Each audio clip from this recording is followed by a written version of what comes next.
गिद्ध, चील और चालाक मुर्गी। कुछ समय पहले एक मुर्गी रहती थी। वो बहुत ही चालाक थी। उस पर आई हर एक मुसीबत का सामना वो सूझबूझ से करती थी। एक दिन वो आराम से इधर उधर घूम रही थी। एक जगह पर उसे एक चील दिखाई देती है। फिर और कुछ दूर जाने के बाद एक बाज दिखाई देता है। बाप रे! इससे पहले मैंने इस प्रांत में गिद्ध और चील को कभी नहीं देखा। ये दोनों यहाँ क्या कर रहे हैं? इनसे मुझे खतरा हो सकता है, इसलिए मुझे सावधान रहना होगा। इस तरह सोचकर वो वहां से चली जाती है। एक दिन गिद्ध खाने के लिए ढूंढते हुए इधर उधर घूमते रहता है। आज कुछ अच्छा नहीं लग रहा है। कितना भी ढूंढने पर अब तक खाना नहीं मिला। थोड़ी देर तक ढूंढता हूँ कि शायद कुछ पक्षी मिल जाए, फिर उसके बाद थोड़ा आराम कर लूँगा। इस तरह सोचकर ढूंढते रहता है, लेकिन उसे खाना कहीं नहीं मिलता। आखिरकार कुछ देर बाद थके हारे गिद्ध को एक मुर्गी दिखाई देती है। वाह! आखिरकार एक मुर्गी मिल गई, लेकिन इसे उठाकर ले जाने की ताकत नहीं है। लेकिन इस समय नहीं खाऊंगा तो मेरा जीना मुश्किल है। किसी भी तरह इसे उठाकर ले जाना ही होगा। इस तरह सोचकर वो मुर्गी के पास आता है। सुनो, तुम यहाँ से कहीं नहीं जा सकती। अब तुम पर सिर्फ मेरा ही अधिकार है, समझी? क्या कहा? मुझ पर तुम्हारा अधिकार है? मुझे धमकी दे रहे हो? तुरंत यहाँ से चले जाओ। तुम्हें खाए बगैर मैं कहीं नहीं जाने वाला। अगर ये बात चील को पता चली ना, तुम्हें यहीं पर मार के तुम्हारा अंत कर देगी, समझे? क्या कहा? चील कहाँ है? मुझे सिर्फ और सिर्फ चील खा सकती है। मुझे खाने का अधिकार सिर्फ चील को ही है, तुम्हें नहीं है। इसलिए तुम यहाँ से चले जाओ, वरना तुम्हारे प्राण संकट में पड़ जाएंगे। इतना कहते ही गिद्ध डर जाता है। फिर अपने मन में इस तरह सोचता है, बाप रे! इस मुर्गी से लड़ाई करना तो बेकार है। अगर इसे कुछ कहूँगा तो वो चील आकर मेरी जान ले लेगी। यहाँ से चले जाने में ही मेरी भलाई है। फिर कभी इसको देख लूँगा। कहकर गिद्ध वहां से चला जाता है। फिर बाद में मुर्गी कहती है, बड़ा आया मुझे मारने वाला। इस तरह कहकर वहां से निकलती है। इतने में कुछ दूर जाने के बाद वहां पर एक चील आती है। आओ आओ, जल्दी आओ, मुझे बहुत भूख लगी है। तुम्हें खाकर मेरी भूख मिटाऊंगी। क्या कहा? मुझे खाओगी? ये तुम्हारे बस की बात नहीं है। मुझे देखकर हंस रही हो? तुम्हारी ये हिम्मत! क्या तुम्हें पता है मैं कौन हूँ? मुझे खाने का अधिकार सिर्फ गिद्ध का है, इसीलिए तुम यहाँ से चली जाओ। आज तुम्हें किसी भी तरह खाकर ही दम लूंगी। अगर ये बात गिद्ध को पता चली ना, तो तुम्हारा अंत कर देगा, सोच लो। इस तरह कहते ही रहती है। इतने में वहां पर गिद्ध आता है। फिर गिद्ध और चील के बीच बहुत देर तक लड़ाई होती है। ये मुर्गी मेरी है, अभी भागो यहाँ से। नहीं नहीं, ये मुर्गी मेरी है, फूटो यहाँ से। दोनों इस तरह से लड़ते रहते हैं। फिर मुर्गी कहती है, आप दोनों इसी तरह खूब लड़ाई करना, फिर जो जीतेगा वही मुझे खाएगा। इतना कहते ही चील और गिद्ध के बीच भयंकर लड़ाई होती है। कुछ समय बाद आखिरकार दोनों घायल होकर मर जाते हैं। दोनों मारे गए, अब मैं आराम से जी सकती हूँ। इस तरह मुर्गी खुशी खुशी वहां से चली जाती है। सीख: संकट आने पर भयभीत होकर भागना नहीं चाहिए, धैर्य और सूझबूझ से उसका सामना करना चाहिए। इस कहानी से हमें ये सीख मिलती है।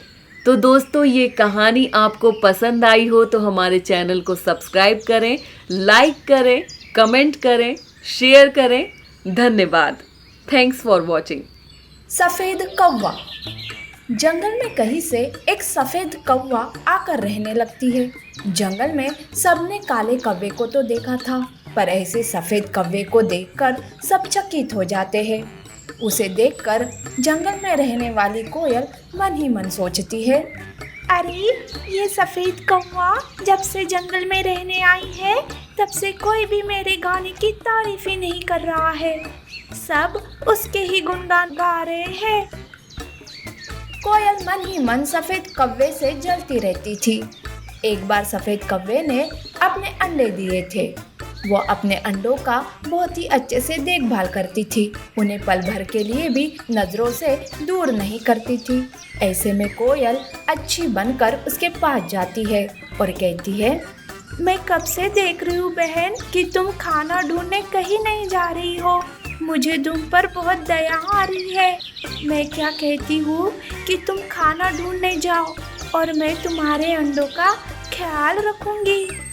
सच में बहन, तुम मेरे अंडों का ख्याल रखोगी? तो फिर मैं बिना किसी चिंता के खाना ढूंढने जाती हूँ। सफेद कौवा खाना ढूंढने जाती है।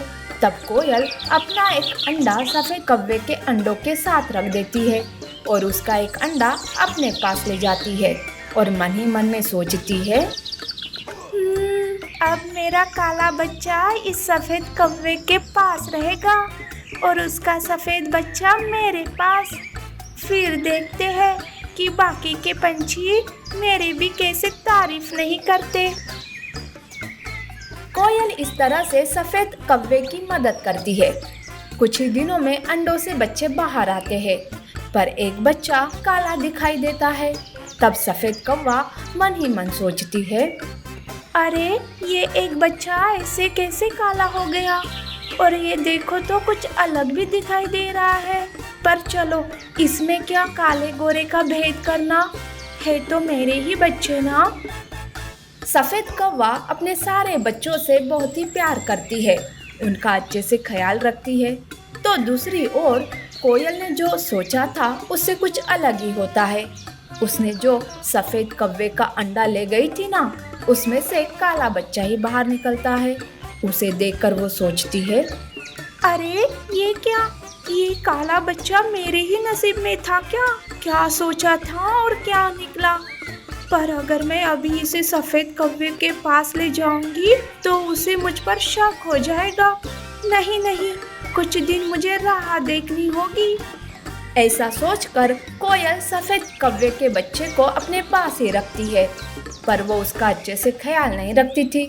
बस यही देखती थी कि उसका बच्चा सफेद कौवे के साथ ठीक ठाक से है कि नहीं। तो सफेद कौवा कोयल की इस हरकत से बिल्कुल भी खुश नहीं थी। वो कोयल के पास कुछ खाना लेकर जाती है और कहती है, कोयल बहन, मैं कब से देख रही हूँ कि तुम बच्चे का ख्याल अच्छे से नहीं रख रही हो। उसे भूख लगी रहती है, पर उसके लिए तुम खाना तक नहीं ढूंढती। तुम कैसी ना हो। ऐसी बात नहीं है सफेद कौवे, वो क्या है कि कुछ दिनों से मेरी तबीयत कुछ ठीक नहीं है, बस इसीलिए। इस तरह से कोयल बहाना बना देती है। उस दिन से सफेद कौवा कोयल के बच्चे को भी खाना देती है। तो दूसरी ओर कोयल का बच्चा सफेद कौवे के बच्चों के साथ पल रहा था, पर उस बच्चे के मन में एक बात आती है, अरे मेरे बाकी के भाई बहन कैसे सफ़ेद है और मैं अकेला ही ऐसा काला क्यों हुआ? क्या माँ ने उन्हें ज़्यादा दूध पिलाया या फिर उन्होंने पानी में ज़्यादा डुबकी लगाई? माँ से ही पूछता हूँ। ऐसा सोचकर वो काला बच्चा माँ को अपनी मन की बात बताता है। तब सफेद कौवा उसे समझाते हुए कहती है, बेटा ऐसा कुछ नहीं है, तुम्हें प्रकृति ने ही ऐसा रंग दिया है। और बेटा रंग में क्या रखा है, अपने गुण ज़्यादा महत्वपूर्ण होते हैं। सफेद कौवा बच्चे को समझाती है, पर बाकी के बच्चे भी उसे चिढ़ाने लगते हैं। उसका काला काला कहकर मजाक करते रहते हैं। तब वो काला बच्चा सोचता है, मैं भी गोरा होना चाहता हूँ। मैं आज ही पानी में डुबकी लगाता हूँ। पूरे शरीर से काला रंग जाने तक मैं पानी में ही डूबा रहूँगा। ऐसा सोचकर वो बच्चा तालाब के किनारे जाता है, पर वो था छोटा बच्चा, वो पानी में कैसे नहाता। वो जैसे ही पानी में उतरा वो पानी में डूबने लगता है। वो मदद के लिए चिल्लाने लगता है। ये सब कोयल सुन लेती है और अपने बच्चे को बचाने के लिए जाती है। अपनी चोंच से बच्चे को बाहर निकालती है। तब तक सफेद कौवा भी वहां आ जाती है। तब कोयल गुस्से से उससे कहती है, अरे वाह सफेद कौवे, बच्चे का अच्छे से ख्याल नहीं रख सकती क्या तुम? देखो अभी क्या हो जाता तुम्हारी वजह से मेरा। ऐसा कहते कहते वो रुक जाती है। तब सफेद कौवा कहती है, कहो कहो रुक क्यों गई? मेरा क्या? मुझे सब पता है कोयल, मैंने तो पहले ही पहचान लिया था कि ये तुम्हारा ही बच्चा है। पर मैंने ऐसा कोई भेद नहीं किया बच्चों में, वो तो तुम्हारे ही गुण है जो बच्चों में आ गए। सफेद कौवे की बातों से कोयल का मुंह लटक जाता है। सफेद कौवे का बच्चा उसे लौटा देती है। तब सफेद कौवा कोयल से कहती है, देखो कोयल, आज के बाद ध्यान में रखना कि काला गोरा कुछ नहीं होता है। अपने बच्चों को भी यही सीख दो और खुशी से रहो। तुम्हारा जो गाने का गुण है वो मैं कितना भी चाहूँ तो मुझ में नहीं आ सकता और ये शाश्वत है, समझी? सफेद कौवे की बातों से कोयल को अपनी गलती का एहसास होता है। वो सफेद कौवे से माफी मांगती है और उसकी अच्छी दोस्त बनकर खुशी से रहने है। दोस्तों, ये कहानी आपको कैसी लगी? अच्छी लगी ना? हमारे चैनल को सब्सक्राइब जरूर कीजिए ऐसी और मज़ेदार कहानियों के लिए। लाइक करो, कमेंट करो और शेयर करो। धन्यवाद।